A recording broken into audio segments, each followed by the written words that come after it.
Hello and welcome to the second episode of the We Should Talk More podcast, the podcast where two lifelong friends who don't have much in common try to get a little bit closer.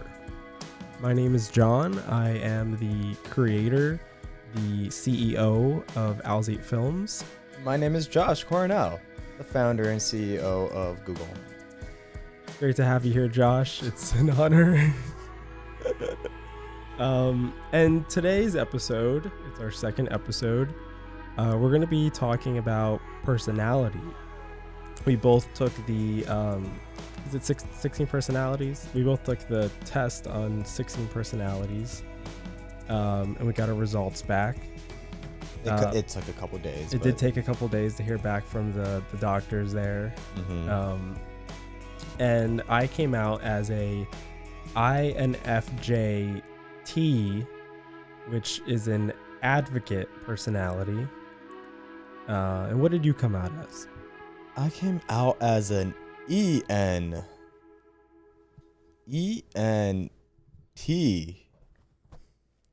ENT what? What was your last list? ENTJ. J, yeah. ENTJA. Yeah, that's right. The difference between ours was the E, the introvert and extroverted end, and the thinking and feeling that third letter. Yes. So the goal of today's podcast is to kind of dive into our different personalities and sort of talk about where they differ, where they align, and how much we feel that we agree that we like behave that way. But Before we start, we have a cup of coffee. we do have coffee. Let me turn this. Well, if you're an audio listener, I'm holding a Wawa Mug. mug, I guess. It isn't. It's fairly large. This is one of those. It holds about 24 ounces of It's one of those coffee. Thermoses. Oh, yeah, it's a thermos. It's a Wawa thermos. Mm-hmm. Josh doesn't have one, but we're drinking Wawa coffee out of these. Yes. We just put them in these mugs to not. Prior to arriving here, I went to Wawa. I picked up some coffee. John didn't have any coffee yet, so I got him a larger cup, about 24 ounces worth, and I got myself 12 ounces. So I'm here with a tiny little mug. Sourced straight from the Wawa farm. They perfected this over at the Wawa University down in Pennsylvania. And my God, this morning the beans are fresh. Actually got the boosted beans today. So how do you feel about it? It actually tastes pretty good. I didn't give you any direction for making me the coffee, so you made it well. Which one did you get me? The boosted coffee. Oh, 22% more caffeine. But do you know what It's like a mild roast. Okay. I don't know anything more Maybe it's about it. a Colombian bean? No, because a Colombian bean is almost always medium roast. Maybe a Cuban bean? If I'm wrong, please correct me, because I might very well be wrong. Could be a Cuban bean, maybe? A Cuban bean, yeah. Aren't the Cuban ones in Wawa a little bit stronger? Cubans can go for dark or lighter roasts. I think I've seen more dark roast Cuban beans. Mm-hmm. Anyways, let's get down to brass tacks.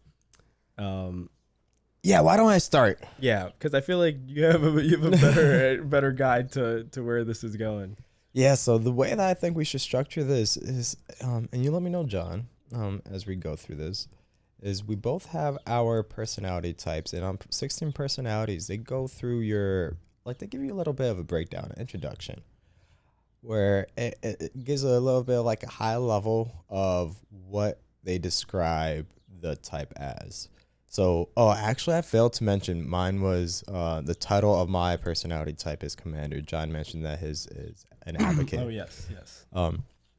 So that's good context. So as we go through this, I'll try to say Commander. Yeah, I think we should refer to it as that because it's harder to I feel like I'm going to keep forgetting to be like, oh, you're... yeah, exactly. So it's definitely going to be, rather than the 4 letters, it's going to be...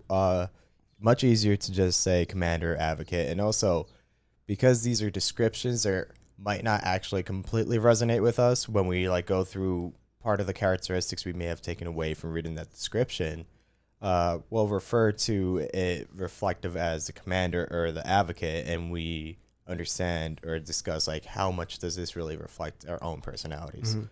And then after that, we'll dig into each of the letters. I think that might be a little interesting because the letters tell a lot of the story itself. We didn't really go much farther than that introduction and reading the letters, so we'll keep the conversation within that spirit. Mhm. So to start off with, commander personality type has a lot of good and bad to it, like any of these personalities. Mhm. One really great highlight here is that they have a sense of like determination to them, a sense of confidence where they will go forward and try to get things done at the end of whatever they have to do to get it done. Mhm. But that's the like shortcoming right there, where they have a ruthless rationality to them, where their precision and determination is so precise that they might not really consider much emotion or feelings involved in what is required to get their end goal completed. Mhm. So, John, you want to speak to that? Speak to your Yeah. I mean, I guess I can see where it makes sense in some ways. Like I think some of your decision making is like very like I'm gonna get this done. Like you don't really let much get in your way. Um, I don't know. It does make it seem a little like with like the ruthless aspect. Like I don't. I guess in some ways, like I don't see you as like totally like disregarding people's. I guess you do sometimes though. Sometimes I might do it without really realizing. Yeah, but yeah. I think that's where the line is where like you. But then I guess that speaks to it too. Where like let's say compared to someone else, like you're not thinking about you're not considering their opinions in your decision making. Like you're like if you're gonna do something, you just know what you got to do. You're not gonna consider like other aspects that maybe someone else would. Mm-hmm. Yeah, pretty much like me, like the way I might be sitting very close to you. Yeah. And you don't consider how it makes me feel. Yeah. You didn't ask me, hey, is this all right with you? You just came in. I just Came into my space. Well, I was just There's a gap. about a 1 foot, 2 foot gap over here that I could spread my arm spans and fill. So figured I'd try it out, and it wasn't well received, but did that matter to me? No. Exactly. I get it. So at that, like, I think that's where, while John, you might give me some perspective, like, well, I don't like this. I'll completely disregard it, but that's also because like we're good friends. Yeah. So there's a difference there. I might not do that if it's with somebody that I'm not comfortable with. Yeah. So I do think there's a little bit more of a timid sense to my personality if it is someone that I'm not comfortable with. I don't think that I particularly have like a ruthlessness to me, like you were saying. I do try to think things through to a degree. I think that might be to a fault, where I might not take action on something because I'm like thinking or planning too much. Yeah, I know that's something that like I know some of our friends might have like complained about that without naming anyone. Just like where like if like we have to get something done, I think you'll and I've noticed that too. Where like you'll spend too much time like thinking about it instead of just like doing something. Mm-hmm. Well, give me a specific example. I can't really think about. I don't want to. Don't give any names. Don't give any names. Like people like I just feel like sometimes if we're trying to do something, it feels like time is wasted trying to figure out how to get it. Like trying to figure out the best way to do it instead of just doing it. So I feel like that's something that I notice in you a lot. Where like let's say if we have to do something, you're like if we're gonna do it, we have to do it right. I'm not gonna like cut any corners. Where like other people might just be like, oh fuck it, like we'll just do the easiest thing possible. But like you're like, I want to see if there's other ways to do this. I want to see if there's like a better way to do this. There might be different options to really explore. We're like, I'll name a situation too. Like let's say, which I didn't feel this way, but I could see other people feeling that way. Like when we went to Arizona together, and we had a situation where there was like a crack in the windshield, and I can imagine someone who's more reckless being like, and it wasn't a big crack. It was like a little like dot, like basically a little tiny like a little rock might have hit it. I can imagine someone who is more like carefree would be like, oh, who cares? Let's just give the car in. Like, we don't need to spend any effort. Like, we don't need to spend any time like thinking about this. But like, you were like, well, we might as well just like fix it because like you knew how to fix, or you knew I didn't know how to fix it, but you knew that there was a way to fix it. Yeah. So you're like, I'm gonna figure out how to do that, and then we're gonna fix it. Just to do it. And But, spend the extra hours losing part of the fun Yeah. that we had planned for that night, Like, just so we can have that resolved. Yeah. So it definitely like interfered with the plans. It interfered with what we had going on and like the fun that we could have gotten out of that day, just so we can ensure, or I could ensure that there was no damages or costs involved now. That's why I said too, like more like carefree people too, because like I was down to fix that too, just because like I feel like I'm more like You're pretty flexible. well, like I would be scared of like getting like a fee or whatever too. So like I would be fine like wanting to figure out a way to fix something like that. But other people might just be like, man, I want to party. Yeah. Well, I see you as somebody who's very open to like what the day comes with. Yeah. So if there's a change in schedule, if I ask that we have to do something as like a necessity, like you don't complain about it, you're on board. You quickly get on board, you buy in real quick, and we go ahead and like execute whatever plans we have to get done before having fun. Yeah. And specifically sometimes. So in that case, like you're completely, when that situation came up, even though like we all had stakes in it, because at the end of the day, I was going to charge you guys. Yeah. And we would have paid. Yeah. Yeah, I don't care. I would make you pay. Even if you said no, you're going to pay. But there was a big cost to it, and it was very likely, or maybe unlikely, that we would have ever been charged. Actually, we fixed it, but it still looked ugly, and we got the full refund of their security deposit. So like they may have not noticed it before anyway. Yeah. Anyway, so yeah, that's true. Another highlight from this personality was that in negotiation, commanders are very dominant, relentless, and unforgiving. And this isn't for the purpose of the principles of a negotiation, that they really see what they're coming across with might be true. It certainly holds on to that grain, I'm sure. But what they really highlight here is more for that enjoyment of the challenge, the battle of wits, and just the fun that they might be able to get from that environment of going back and forth with somebody and be the one on top at the end of the day. So do you see me as someone who's very stubborn? Yes.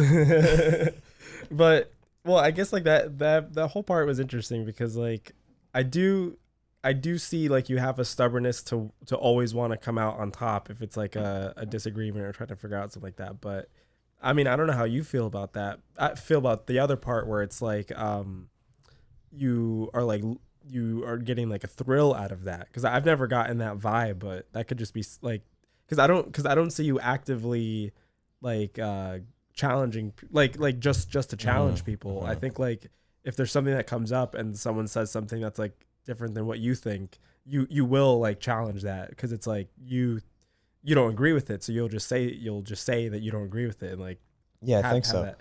And I've seen that, but I don't know if you do you feel like you get like a pleasure out of the challenge?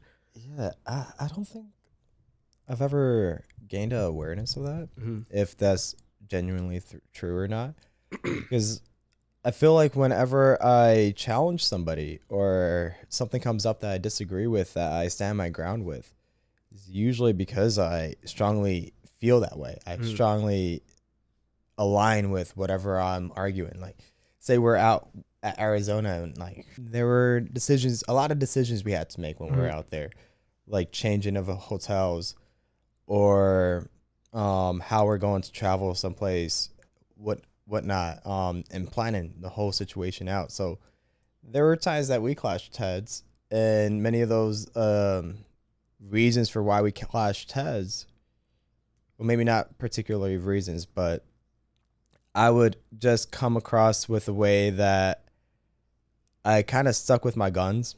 But I didn't do it for the fun of it. I did it because like I saw it as the most efficient way to go about the process from my limited experience. But I would feel through the conversation that I would just, and this is without regards to other people's experiences or coming with an understanding that I might have more experience in this situation. And I think this would be the more efficient route. And here is why. So I would try to just come across with that description and the reasons to back up my reasoning. And if I'm not really getting much from the other person without asking or trying to probe it out, then I quickly just think like, well, there's a clear winner here. Not that I am trying to come out as a winner in a discussion, but there's a clear understanding of, in my head, in those conversations as to right and wrong. Now, but always viewing yourself as right. Yeah, and then that's the fault. Yeah, that's the shortcoming. Yeah, that's the shortcoming. Now, I'm being very harsh on myself, in alignment with part of the description. So I am like worrying that I'm trying to fit the description of what we're reading too much here because that's the hard. I do have a recognition sometimes of falling short of understanding others, and I very much have the goal of trying to understand others more. But I just might not actually perform well on that. Yeah, it's probably like what it is. I think that does come across. But that's at least good that you acknowledge that, because that's like it's better that than just not not knowing that you come off that way, because then that's like worse. Well, this like a practice like this is an easy way to start acknowledging that. Yeah, like as we go through these characteristics and like really questioning whether or not these are genuine or true to yourself. Yeah. But let's move on, because I do think the answer to your question of whether or not I enjoy the fight, sometimes I do, sometimes I don't. Sometimes I'm really just doing it for the principle there. So I don't think it's really just that enjoyment of challenging somebody and winning. Although I will get stubborn to the point where I don't want to stop just to fulfill my ego. So I think it's there to some extent. And actually, just to belabor the point a little bit, I think I kind of got that shape from my dad a lot. I've been thinking about this too, as to how people you live with shaped your life, whether it's your mom, your dad, your brothers, young friends when in your childhood. And thinking through it, well, my dad is in many ways very like a macho type of man, where what he says as the adult should be respected, and you try to cross that line, well, there's consequences and punishments to that. So there's a lot of ego at stake, I think, and I think that really came into my personality too throughout my life. And I realized I've come to like awareness that is not the best course of action all the time, because you end up like failing to see many of the facts that might be involved in this situation, many of the like feelings or emotions that might be involved that you shouldn't disregard.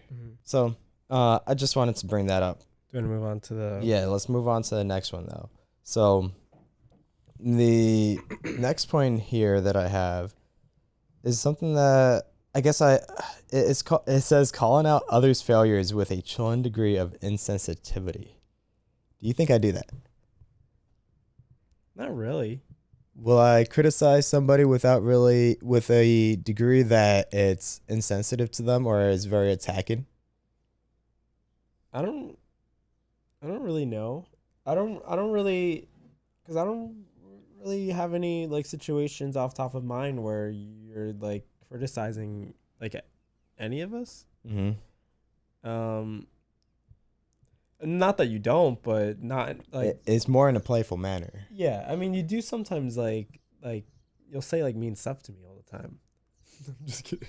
No, I do. I say me. Oh, you see fucking all the time. dumbass. Oh, you Yeah. fucking dumbass. That's just Yeah, but like this- no, yeah, but that's not. This like, is in a that's way not that we good. both Yeah. understand that it's okay. Yeah, so I don't no, I don't really I don't know how you feel about that, but I don't unless like do you feel like internally when you criticize people you are like, It's really hard to say from my perspective because oh yeah, cuz it's how it's received from the other person, Yeah, or it's so how I don't like know. a third person reads the situation. I at least from my perspective I've never read it that way, but I don't know. Wow, we really need a outsider here then, because Yeah. like right here, this is a point that's really hard to dig into. I think because you're my closest friend, Yeah.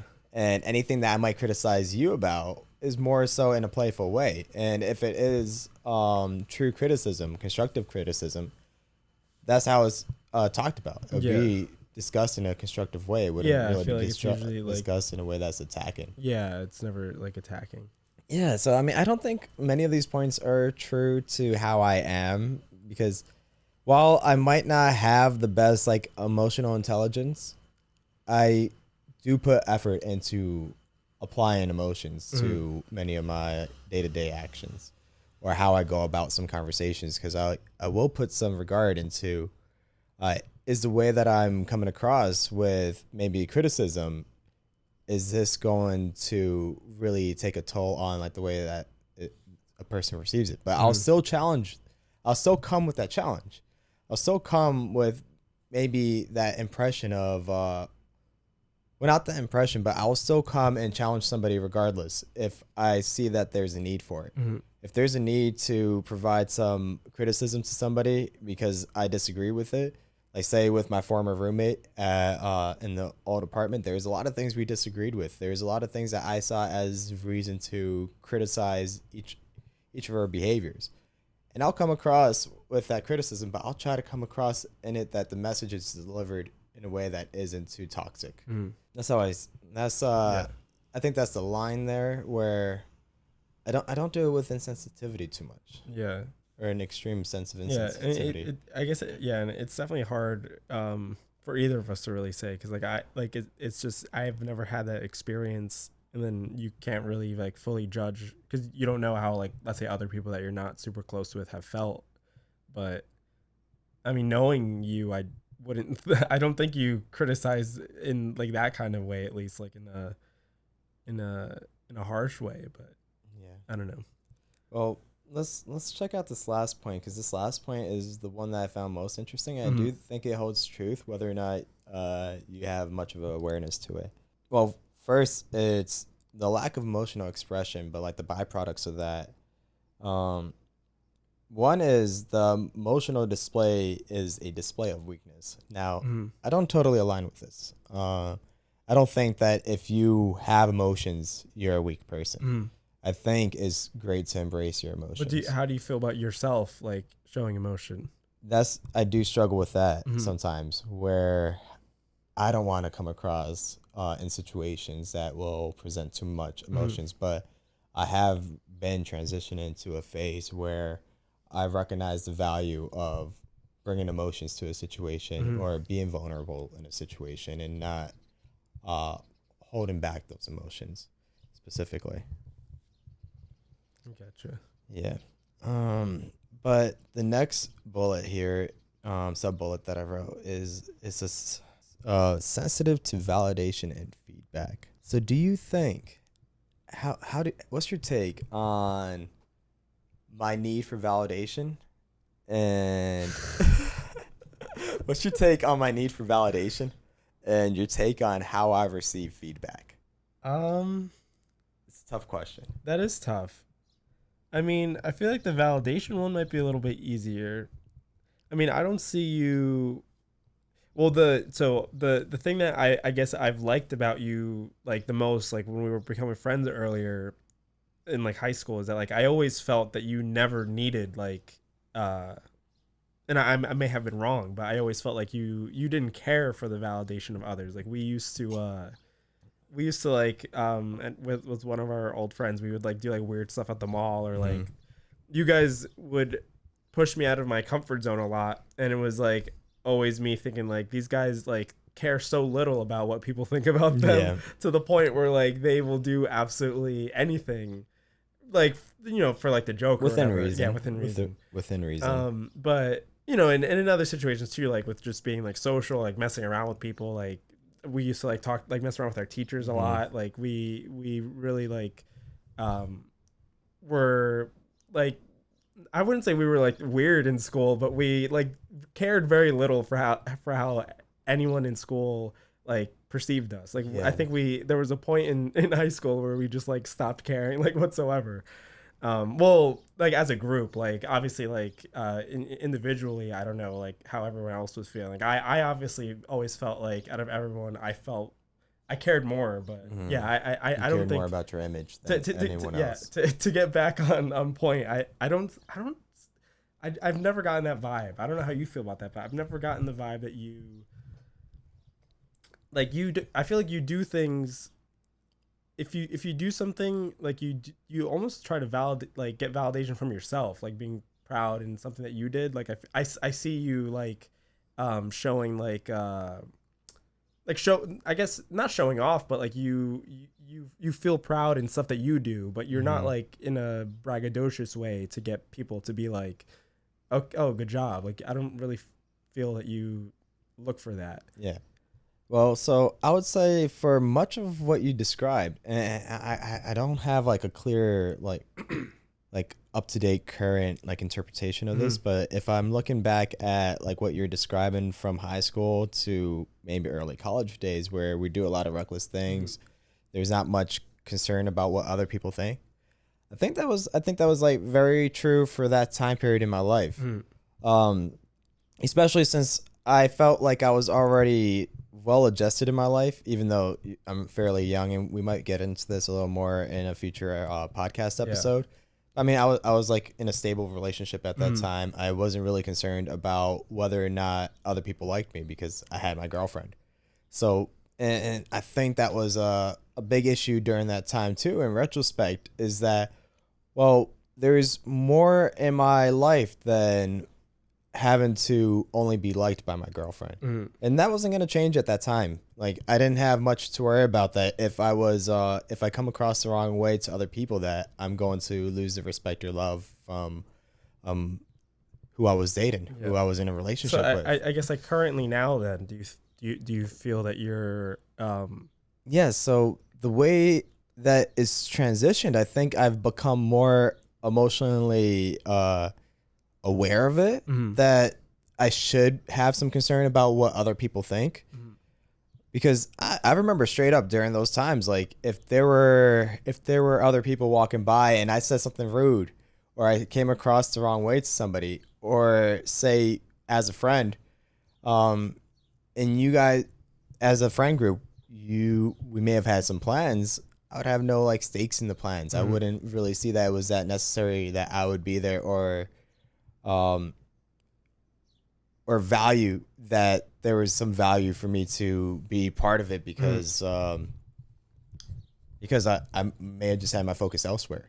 So nowadays I do see there's a different value in order to be aware of how other people feel, that maybe there is a greater sense of a need for validation here, where now that I care about how other people feel, I need to, I'm trying to gather how other people might feel about the way I'm going about myself, the way I go about my behavior, which is something that I may have not considered as much in the past. So I think that might be that transition point where there might be a little bit more of a need of validation than I had in the past. Then I guess like tying that in, because I feel like validation and criticism are so like tied together. Like how do you feel that you handle criticism? So I always say be direct with me with your criticism, but I don't think I'm very good at handling direct criticism. Well, I might not show or present much emotion to receiving criticism. I don't think I come with criticism with grace, or handle criticism with grace, like where I genuinely internalize it and come with a sense of gratitude that someone brings criticism to my attention. Especially thinking about where criticism comes in probably the most is when you work. Yeah. When you work, there's to be a culture of feedback that you've received from your managers, your colleagues, your whoever you work day to day with. And if I'm to receive feedback, I've gathered that there's a need to receive that feedback and take action on that feedback and improve that feedback, improve the shortcomings from that feedback. Now, if there's something good from the feedback, you definitely internalize that and move forward and continue to only improve upon what the positive feedback is. But now if it's negative, I think it takes a toll on my performance to a level where instead of taking it in and having a determination to improve it, it slows me down for just a moment. That's interesting. So do you think it, like, how do you feel that it slows you down? Is it like that you become so conscious of it that it just becomes like another... Yeah, it's like a little barrier in your mind. It's like, well, now if this is true about me, how can I not about how to change it, although this is like how can I improve? So we all have the understanding that if you receive feedback, you take it and if it's worth the value to take it in, if it's actually worthwhile feedback and true, you take it in and you work on it and you improve it. But there's a small step in, there's not a small step, there's a small period where that feedback comes in and it actually like takes a damage on like the person's self-esteem, where now, well, you internalize it, you identify with that, with the feedback you've received, and you now only start behaving with it. It's this idea where, well, you tell a boy that he's supposed to like blue and technology or action figure toys, he'll like blue, technology, and action figure toys. Same thing with, you tell a girl she's supposed to like Barbie dolls, pink, and cute things, then she'll internalize that as her identity, that this is what she likes. So you tell somebody that you work with, oh, well, you are not great at, say, you are not great at putting together a PowerPoint, let's say, right? And you have to put more effort into that. Or you're not great at like setting out an agenda with specific items and following up on those items. Or you're not great at managing your time. If somebody receives that feedback, it's quite easy to take that and internalize it as your identity, and it makes it just so much harder to improve it. So how do you go from that step of taking and internalizing that feedback as your identity now because you've been told that this is you, and improve upon that? Yeah, it's hard. Well, I think there's definitely a way to receive feedback, and this is the thing that you should be that I maybe perhaps should be careful about doing, is not taking it as a reflection of who I am, but rather what your actions were. So that's the difference there. The difference is really more about your actions than your identity.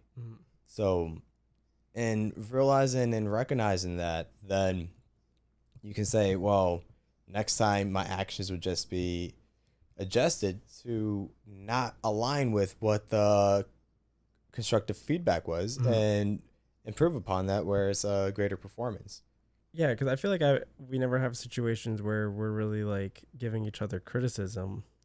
It's like I don't really have any, too like, often. Yeah, and that might be an issue in our relationship too, in our friendship. I guess so, but I feel like there's a lot of things where like it's, I guess if there's like a problem, we just discuss it, or if there's something like I don't know.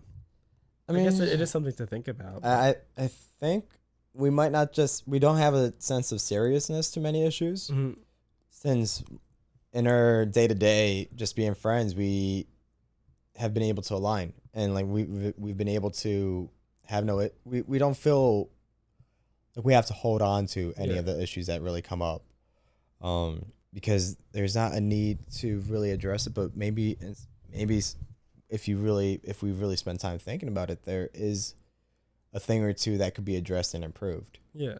In relationships, in our relationship, or in a relationship in the broader circle of friends. It's definitely something to think about.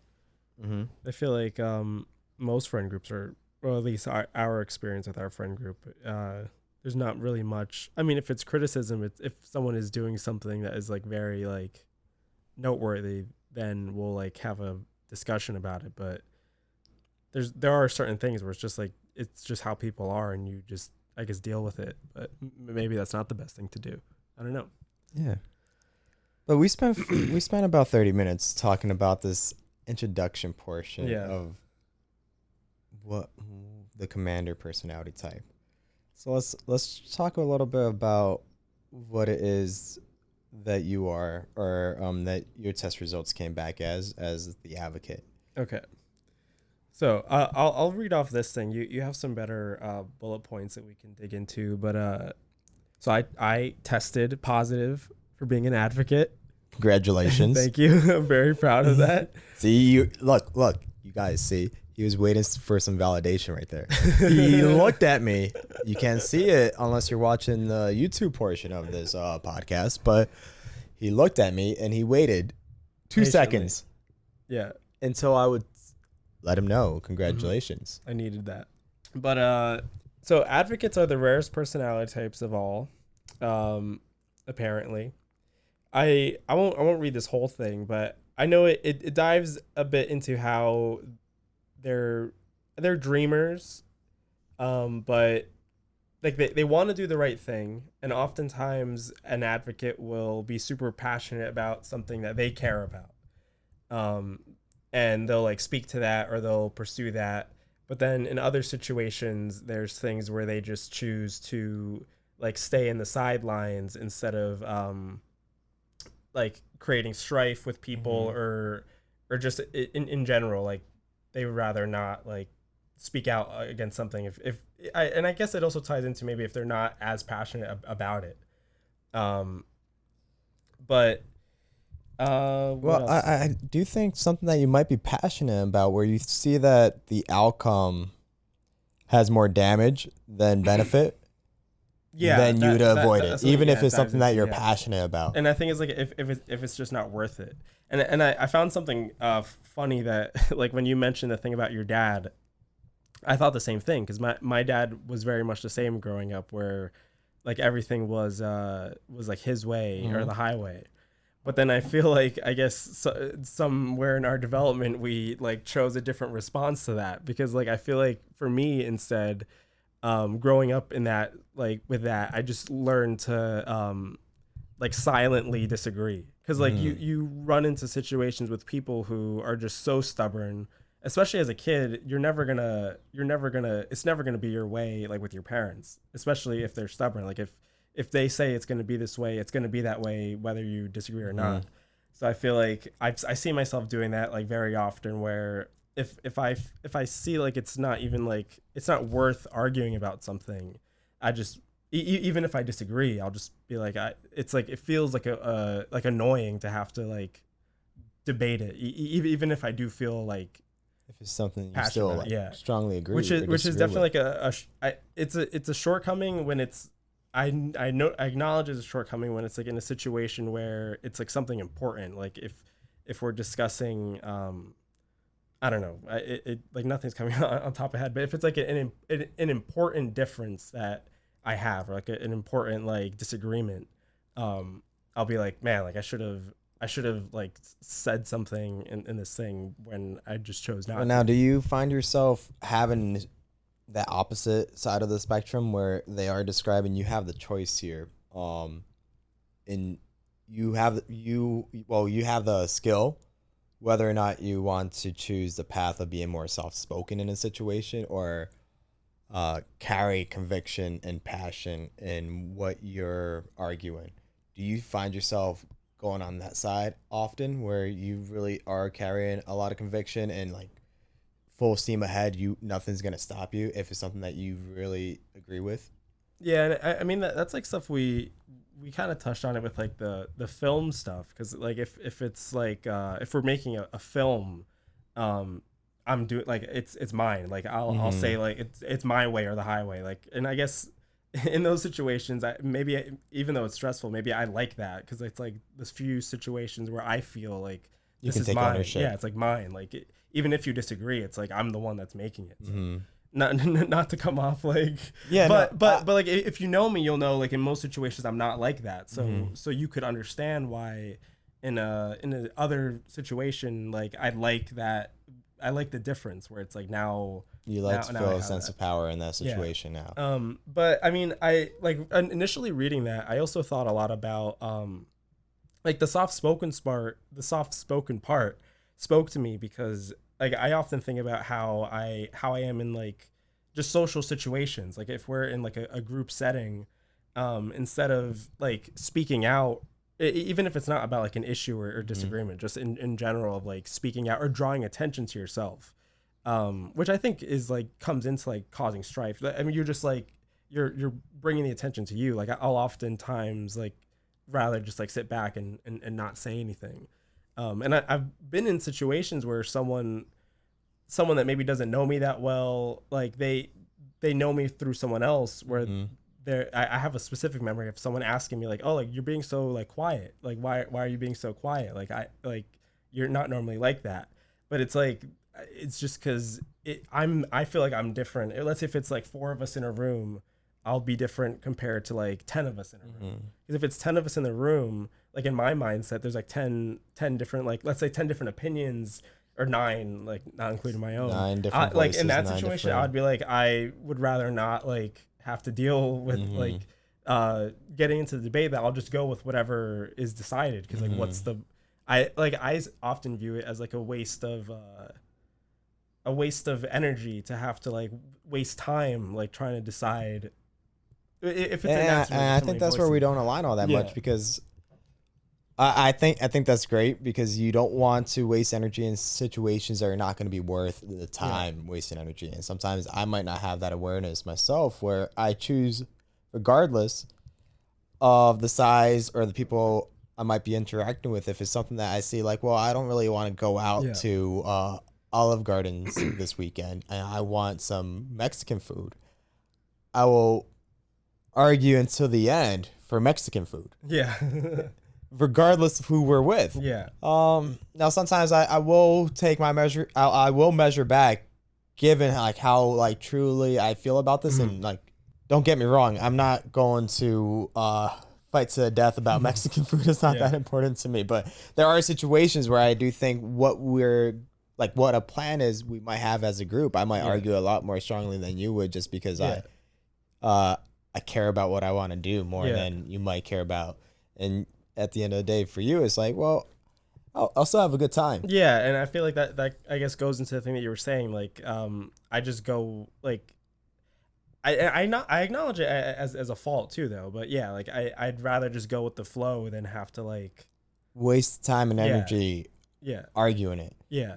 Which is something that I easily often do. Yeah. Where I would waste time and energy on something that might not really be worth it. Yeah. So I thought that was really interesting. One, and they describe it in a way that you have both skill sets where you would just choose one or the other, depending on the situation, which I really like, because it brings that awareness of reading the situation, that you choose your actions there, and you won't always just do things one way specifically. And I like a lot about how you might take that ownership when it comes to your filming. And you really take direction with that, rather than allowing many opinions, or you definitely take perspectives of like the people that you value to bring perspective into how I guess like, and you let me know of how like a storyline might go, but you won't take in everyone's perspective. And I feel like that's something that I've struggled with. And like before doing like scripted stuff, a lot of like filming that we had done was just like off the cuff, but I would be like directing it. And there would be tons of situations where like we were all like throwing out ideas of like how we could do a certain thing or whatever. And I've definitely struggled with that. Like, I, like you said, like more often than not, I would open my ear more for you, or like someone whose opinion I agree with, because it happens all the time. Like if you think about it, like any creator will have people coming to them saying, oh, you should do this, why don't you make a video about this? Like even now, like I'm not really making videos, but I still have people saying like, oh, why don't you make a video about this? It's like I know. Yeah. I mean, when we used to do Instagram lives, you used to get that all the time. Yeah. People would just leave in your the comments, not the comments, but like the messages that we'd receive, like, oh, John, you should do this or that. And like, I'm here thinking, oh yeah, that's a wonderful idea. Why don't we? And then I talk to you afterwards. You're like, well, I've thought about this, and and you give me your reasons why. I'm like, oh, okay. I didn't realize. Yeah, and I acknowledge it's funny, I guess, thinking about how different I am in like those kind of situations, because like I acknowledge a harsh stubbornness I have, like when it comes to Owl's 8 Films, like, and I guess because it's and this goes in like the personality thing dives into a little bit, like with the criticism, but I take it so personally, like it's like my thing, and I hold it maybe too close to my heart, where like I rarely would want to take ideas unless like I think it's good or if it's mine, and it's hard. So like it's weird in those situations having people suggest things, and then you have to like nicely say like, oh, I don't really agree with that idea, or like usually I'll just like, oh, like I'll think about it, or we could do it another time. But I do acknowledge a weird dichotomy with like how I act like in certain situations, and definitely, and I'm more passionate about like the filming stuff. So like it's just weird seeing how like strong like footed I'd be about that stuff, but not about like other stuff, I guess. Yeah, I mean, but at what point do you take in, or at what point would you actually agree with an idea that you might receive from an outsider? I mean, I've definitely have, but because I obviously it's hard to like name things, but I think like in some of the situations when we were filming without a script, like you guys definitely got ideas that we ended up like using, or like I'm sure there were like storylines that had changed because of someone else's idea, and that like happens, that has happened before, but I think it's so selfish, and I acknowledge it, but it's usually if I like it, like I just have to like it. Like if I don't initially find something funny, or I guess good, I get like tunnel vision, and I just won't, like it won't be in my I guess I see a big fault in that, because I think it often I'm not considering an idea, if like too, because like you could give an idea and it may not initially be like something I align with, but I don't often give it the time to like think about it, which I guess also goes into like stuff that we've talked about before with like my personality. Like I might not see the value in spending the time like really thinking about this and like really like debating whether this is like a good idea or not. Like I'll just like cut it out. Like I don't know, it's definitely not a good thing often. Well, one thing I think is interesting, as a content creator, it's very difficult. One of the biggest challenges is just coming up with ideas. Yeah. So to limit yourself so much where you don't take in ideas from others, and you have a clear direction that, well, I just want it to be this way and no other way, and like I'm going to narrow my vision just to be with whatever I like, whether or not you're really thinking about what the person who the audience would like, it would be a challenge to really like have enough ideas to continue to create content. Yeah, for sure. And I know one thing, as content creators grow, when they build up an audience, there is probably a threshold level where they don't have to really spend much energy in coming up with ideas anymore, because they have such a base of an audience that ideas always come in their way. Yeah, there's a lot of creators that they have like subreddits filled with like dedicated fans, and they make content just looking through this content that their fans make on subreddit. There you go. And like they get tons of views just looking at content that other people are making for them. and they're not really doing much besides like reacting to it, but it's like they're, you know, Their content's derived from what's going on their on the content's internet. derived from from their fan base. Yeah. Basically.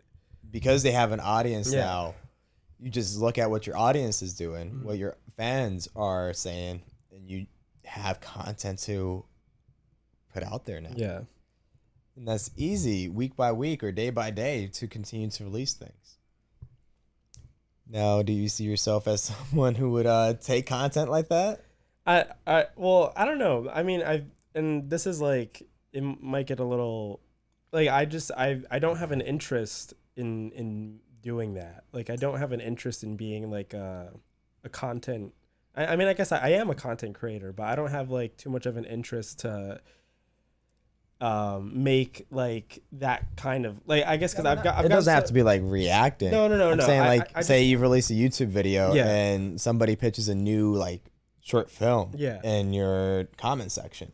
Yeah, I guess something like that I should be more open to, because I that's happened lesser times, but yeah, I think especially now I would want to be more open to that. And I like, there have been small situations where I've done well, like I made a film for our job, which I mean he needed something for class, but that was really like, Arjaw's one of our good friends. one of our good friends.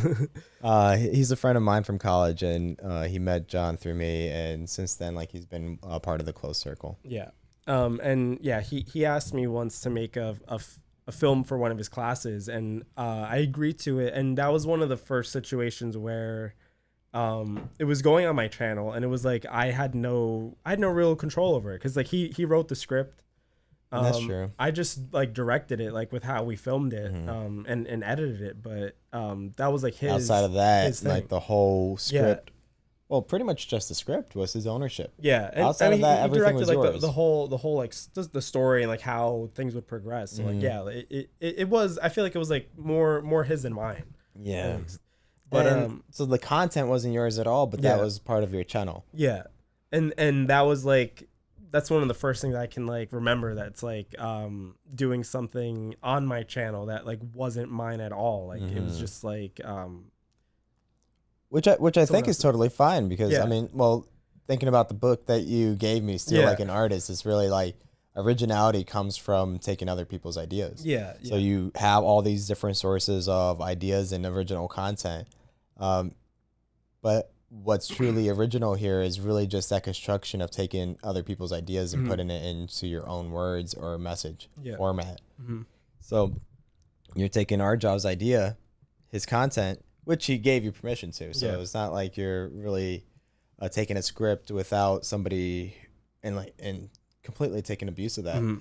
He gave you the script, and you put together with the equipment, your filming skill and expertise to make a short film out of it, which is something that he would have done on his own doing, which is where that art and creativity comes from. Yeah. But yeah, that's definitely something I want to like do more of, at least, of like letting more like ideas in. I guess it's just it's a hard thing to do, I guess. Yeah, of course. Yeah. But I do want to move on to one of the big characteristics that came across with the advocate, which is really doing what's right. Now, how do you feel about that? Do you feel like much of like your passions or your interests aligns with what's right rather than what you want to do? And another note to that is the consequence of being so passionate about doing what's right and what's better for others is that you end up not really thinking about your own health and sacrifice of your own health and well-being. Yeah. So I mean, I guess there's a lot to unpack. I mean, well, for doing what's right, I do feel just in general that has been like a big, like going into college, that was like something like I wanted to study something or like pursue something where I could feel like I was like making an impact, like making a difference. And that even today, like if I'm doing something that doesn't feel like it's impactful in that kind of way, and I don't mean impactful, like I acknowledge like my limit, like people can't change the world, but like something, especially in content creation, that I started to like was like making stuff that made people feel good. or like making you like remember an emotion, or feel sad or feel happy. Like I used to like having people tell me, oh, like this made me happy, this made me sad, it reminded me of whatever, like that used to feel good. So I feel that as like an overarching thing, like in whatever I do, in doing something that feels like, if we're talking about right in terms of like morally right, then yeah. But I do acknowledge a lot of like consequences in that. Well, at least in the sense of maybe, well, what was the point that it said in doing what's right for others and not, okay, yeah, doing what's right for others and not so much for yourself. And Yeah. that's where that consequence comes in, where you start losing the sense of like, well, I'm stressing here. Yeah. I might burn out. I'm not looking out for my own health. I'm not doing anything for myself here. Your health just decays. Yeah. I mean, I acknowledge like a lack of like, yeah, like I don't do too much for myself as much as I do for that. It sounds so wrong, but I like, because it sounds like I'm humble bragging, but I care less to like take care of, let's say, my mental health. Yeah. If I have a friend that is struggling, let's say we're in that situation, I wouldn't be like, oh, I'm going through stuff, I can't help you. You listen. I would rather, yeah. And I do, I guess in that sense, I feel like I often am, I'm trying to help people. Let's say if you're struggling with something, or any one of our friends, instead of like going out to people, let's say, and asking for help. And that in a sense is helping yourself. So yeah, like I do feel very little. I very seldomly reach out to people if I'm feeling some type of way, like if I'm not feeling great, but I'll always like answer the call or like check in if I don't, let's say if you're not, we have situations where our friends are like go through stuff, and I will always reach out, and I'll always, yeah.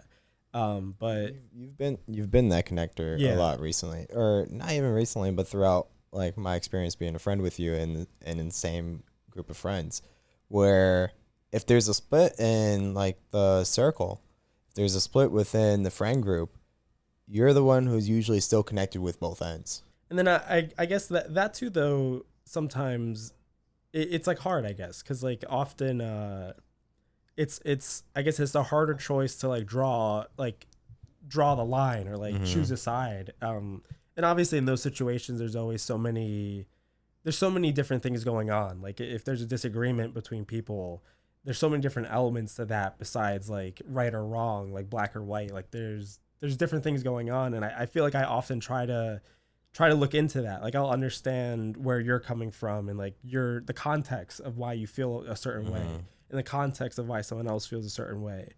And I acknowledge the fault in that too, because and going into the thing of like not speaking up, or like not like standing my ground on a certain issue, I feel it's often too like because there are times that people are just like wasting time and energy, wasting what I don't want to say it, but like sometimes people are just wrong. Oh well, and so yeah, I guess, but I also mean like thinking too much of like why both of them are like right and wrong. And like you understand where they come from. Where like you yourself, it's like I don't really want to. It's harder. It becomes harder to try to choose, and then also like choosing. Let's say if there's like a strife in a group, choosing a side is like a bigger statement than like not like trying to keep it together. Yeah, because trying to keep it together, you're appeasing everybody. Like maybe trying to appease everybody is also like a selfish act as well, because you're caring only about your status in the group. Yeah, you're not caring about there you go. What's like right or wrong, and I don't know. I guess I oftentimes, I guess I'd like to say I'm doing it because I want to keep people together, but yeah, I mean it there is a part of it where it's like you also don't want to cause further strife, or have people not like you, or have people like upset at you as well, or have you become like a part of one side that's like, you know, people are disagreeing with or whatever. And I acknowledge that in a friend group too. I often I want to be the least problematic. Like I try my best, and I think none of us are problematic, but I'll definitely try not to. If the situation comes up, I'll try to be the mediator, yeah, the peacemaker. yeah. You don't want to create disagreements in the friend group, or you don't want to lose friends. Or put yourself at risk to lower your status. Yeah, lower your status. That's pretty all much. That matters. Honestly, well, like status deep down, plays a huge part in it. Yeah, it's true. Status plays a huge part in your friend group, and it plays a part in like your status through people who are outside of the friend group too. Yeah. Because your status really speaks to how your friends speak of you. But let's touch on the last point. Let's touch at the criticism, exactly. So how do you receive criticism? Yeah, and I'll like 100% like agree with what the thing said, because I said it before about like things that I'm passionate about become too close. Where like if it is criticized, it's very hard for me not to take it personally. Which in the book we read, Show Your Work, I think it touches on it a little bit, but like to not hold things so like your passions are stuff that you pursue, but it shouldn't be what you are. I think there's like a whole chapter about that. Like, don't be your like something like that. Don't be your work. Yeah, because it's like the issue with being your work is if someone crushes it, it crushes you. Like it crushes your identity. You really don't want to identify with your content. That's what it was. Like it's like don't make your content like who you are. Yeah, because and I feel like I've been getting better at it, but definitely at the start that was my mentality. I was like this is what I am. This is who I want to be. So if there was criticism, which like, and it even comes from home. Like I had my parents like very upset at me, like especially my mom, like for making like silly videos or whatever. And I would be interested in like the specifics here. I mean, we can go into that another time. Yeah, we could. Unless you have a highlight here.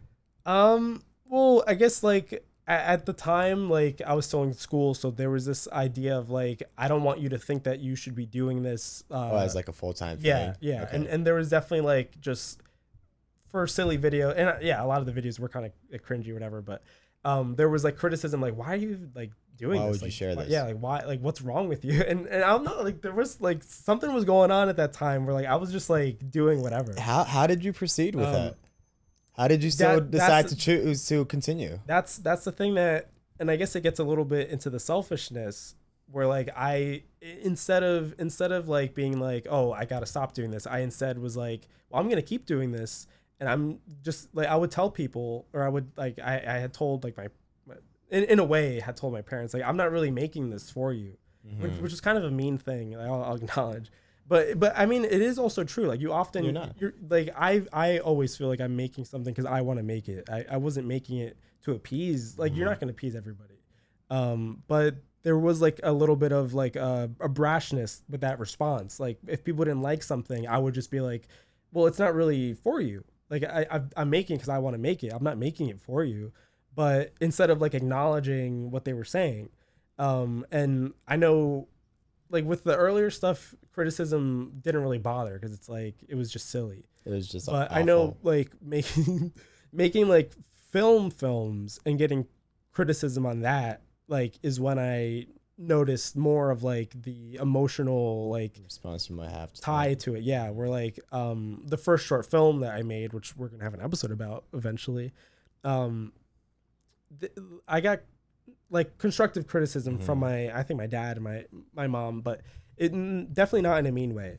But I do remember feeling like taking it like you take it a little bit to heart, and even like with friends, if they were like, oh, like this one part was a little weird or whatever, or like this you could have done this like differently, you take it a little more like to heart, which I acknowledge you shouldn't. Like I and I think you what I did wrong was like putting all I had into that like work, and then it becomes who you are. It becomes like what you're doing right now. So like if someone doesn't like it, like everything you've been working towards is that. So then it crushes you. And it's hard not to do that. Yeah, it's hard not to do that because you spent so much of your time and day, so much of your not like a good fraction of your life right there.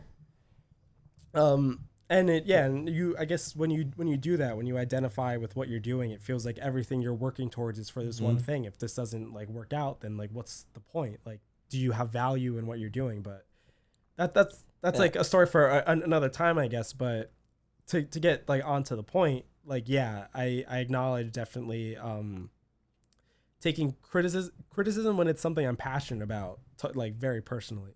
But let's say for work or criticism of who I am, I feel like I might take that a little differently. Like I know for work, I've taken criticism. I mean, I guess I do take criticism like a little personally, like if it's something about like how you're performing or whatever, but it doesn't affect me the way something else will. Like I do acknowledge like in work, it sometimes helps me like want to improve, because it's like you don't want to be like called out for like certain things. So, and even in your personal life, like we were talking about with friends, like not wanting to cause strife or whatever. But if there's something that I am doing that people don't like, if someone calls it out, I'll try to like my best to improve that in whatever way. Which it doesn't happen often, because I am not really trying to like annoy anybody, or like I'm trying actively to not annoy people. I guess is a better way to say it. But if criticism happened in a group, I feel like it would be the same way. I probably would take it a little bit like personally that people don't like the certain way that I'd be acting, but I'd probably feel motivated to improve, because then it's like I don't want people to think of me this way. I want to. There's the differences there. Yeah. Whether it's a social situation or a situation that is your work, the effort that you put into something, and somebody saying that, well, you didn't do that great of a job after spending more than like 72 hours working on a piece of content. Yeah. So, I mean, I can see there's like a huge difference that could exist there. So last point I had here, did you have a point that you wanted to bring up? Oh, well, I was going to read the cost of success. Oh yeah. Go for that. Because I found this interesting too when we were reading it, because I identify with this a lot. It says, sorry. Advocates may feel that they aren't allowed to rest until they have achieved their unique vision of success, but this mindset can lead to stress and burnout. If this happens, people with this personality type may find themselves feeling uncharacteristically ill-tempered. So yeah, just to touch on that, definitely 100%. Like every part. Like you get the burnout, you get the stress, and you get the byproduct of being ill-tempered. Yeah, because I feel that mostly like with content creation of maybe because you hold it so close, you put a lot of stress on making it fulfill whatever you want it to be, and then you end up like spending too much time stressing about it, where you get burnt out and don't do anything. So yeah, I feel like that's what I'm going through right now. But yeah, I identified with that a lot, and I find that interesting, the way it's called, like the cost of success, because like I feel like the more, and I've noticed this too, like when I do something that's good, it adds more pressure to keep being good, because then it's like you don't want to do something that's not as good, and then it causes you to not do anything at all, because it's like you're putting too much pressure to improve. So just to give some advice, maybe is that we got from Show Your Work, is which is a book that we read, which we mentioned earlier, sponsored by Austin Kleon. It's better to just make things, or whatever you're interested in, just to do it, because it's even better just to have the mistakes, because you can look back and be like, well, these were mistakes, now it's but more now obvious. now I'm doing there. A lot better. But you can have that distinction like of your work, like there's a measure of success, the history, instead of just not doing anything, or doing stuff so sporadically where the improvement isn't as significant. The improvement is, it's been like 3 years, like you're gonna do something else, but you're not really getting much experience in between that if you're giving yourself so much pressure to make the next thing or whatever. I'm talking to myself right now, like giving that advice to myself right now. That's honestly what advice is all about. I think half the time when people are given advice, it's really just advice that they think they need too. Yeah, it's true. Was there? I ask myself too that all the time. Yeah, it might already Unless have we touched on aligned. it. Feel compelled to find a mission for their lives. Mm. Yeah, we didn't hit that too much. Do you feel like you have to find a mission before you die? I guess. I mean, I feel like that ties into the stuff of wanting to do something that feels like morally right or has like an Mm-hmm. impact. I still feel that today, and I often feel I feel that with like personal work or like professional work, if it's not fulfilling, if it's not if it doesn't feel like it's working towards like an end goal of something more important, it just feels like wasting time.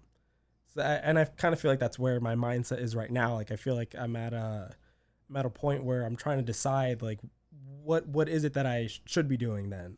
If I Mm-hmm. feel like that right now, like I'm not fulfilling those needs, and what is it that I should be doing? Yep. Which is, I feel like maybe you feel that's the way sometimes too. I feel like it's just a part of the human condition, maybe of just trying to find like what is fulfilling, what it is that in our age, especially what it is that we want to be like 10 years from now. Mm-hmm. And like we're at the age right now where it's like our choices really matter. Like It'll make a yeah. difference. Yeah. Um, yeah, 100%. As like time goes on, and I think about it too, we have a very limited life. And do you want to go in reflection of your life and not be proud of what you've done? Yeah, exactly. So, and like a big measure of success when I think about it as to did I live a meaningful life Mhm. is what impacts did I make to others, or what contributions did I make to other people's lives? So another book that I read, it was called "It's Not About You," by Tom. I'll have to get the information. I think Mhm. it's called "It's Not About You." And the whole story is this idea of this guy. Well, the premise of the book, or the background of the book rather, is that the author, he was diagnosed with cancer, I believe it was, at the age of 16, and he was given like 2 years to live, or a short time to live. Maybe it was 10 years. And being aware of that now, that he was gonna die young, it immediately made him think about death a lot more, and that, well, what do I want to do with the rest of my life? Do I want to continue living for myself, or can I make a change? Can I do Yeah. something that's going to contribute to others? Mhm. So that made me think a lot about, well, before I die, like what you leave behind is really how you shape other people's lives. Mhm. And this doesn't mean that I have to go and like donate to every charity that's out there, and make an impact that way. Just our relationship here, Mhm. like our friendship, by things that I might communicate, or like values that I might Mhm. carry, those values might go on and shape you. Mhm. Just like the Like the first, lessons you pass on even yeah, to like your kids or like their kids, like ex- that becomes your legacy. that becomes how you shape the Yeah. world. So a good starting point when you really want to think about how you might want to shape the world outside of yourself is, well, who has shaped you? Mhm. So that's why I spent some time reflecting, well, like, how has my dad in the past positively and negatively shaped my personality and who Mhm. I am today? So I think like a great spot is think about everyone who has shaped you in your life, your friends, your family, at a young age, particularly, your siblings, and then think about what from that do you want to take on and have continue to exist and Mhm. carry on. It's true though, and Yeah. I wow, that really that really resonated. No, because I feel like I guess to summarize, it's almost like I feel like people spend a lot of time trying to figure out like what they want to do, but like you were saying, it also comes in improving yourself maybe Hmm. instead of improving like what you're doing or like finding whatever path. Uh, it, improving who you are and how like who you become Hmm. can give something off to your friends or children, Yeah. other people that you interact with, looking inward instead of trying to improve the outward. Because Yeah. like that's what often people are trying to do, like improve your job, improve whatever situation you're in. But that's something Yeah. I've never really thought about. Yeah, I guess there's like steps in the way of like what you should do, or not what you should do, but the steps in the way of uh, the process from improving yourself to making an impact elsewhere. Yeah. You have to start with yourself. Yeah.